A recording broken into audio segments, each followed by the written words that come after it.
विदेश मंत्री एस जयशंकर ने कहा कि भारत को बातचीत की टेबल पर लाने के लिए पाकिस्तान आतंकवाद का सहारा लेता रहा है। पाकिस्तान की मुख्य नीति ही आतंकवाद रही है। उन्होंने कहा कि भारत ने अब वह खेल खेलना बंद कर दिया है और पड़ोसी मुल्क के आतंक की नीति को अप्रासंगिक बना दिया है। पाकिस्तान अक्सर ही नापाक मंसूबों के लिए सीमा पार से आतंकियों को भारत की ओर भेजता रहता है। समाचार एजेंसी एएनआई को दिए इंटरव्यू में जयशंकर ने कहा कि पाकिस्तान लंबे समय से सीमा पार से आतंकवाद का इस्तेमाल भारत पर बातचीत के लिए दबाव बनाने के लिए कर रहा है।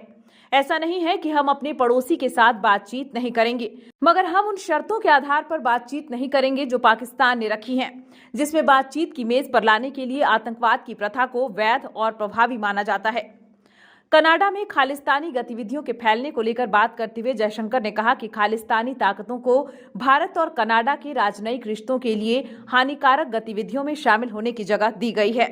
उन्होंने कहा कि मुख्य मुद्दा यह है कि कनाडा की राजनीति में खालिस्तानी ताकतों को बहुत जगह दी गई है और उन्हें ऐसी गतिविधियों में शामिल होने की छूट दी गई है जिससे संबंधों को नुकसान पहुंच रहा है। मुझे लगता है कि ये न भारत के हित में है और न कनाडा के हित में। इंटरव्यू के दौरान जयशंकर ने कहा कि भारत को चीन के साथ आपसी सम्मान, संवेदनशीलता और साझा हितों के आधार पर रिश्ता कायम रखने की जरूरत है। उन्होंने चीन की आक्रामकता से निपटने के लिए भारत के दृष्टिकोण में बदलाव की बात की। साथ ही उन्होंने चीन को लेकर पूर्व प्रधानमंत्री जवाहरलाल नेहरू के जरिए बनाई गई नीतियों की आलोचना की।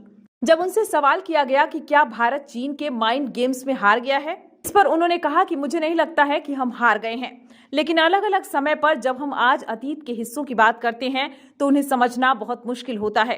पंचशील समझौता एक और ऐसा उदाहरण है। उन्होंने कहा कि आत्मविश्वास और आश्वासन की भूमिका हमें बताती है कि हम एक बहुत पुरानी सभ्यता हैं। ये सब चीजें हमारे आचरण में हैं। सिर्फ इतना ही नहीं, बल्कि ये हमारी स्थिति और दूसरे देशों से हमारे संपर्कों के तरीकों में होना चाहिए।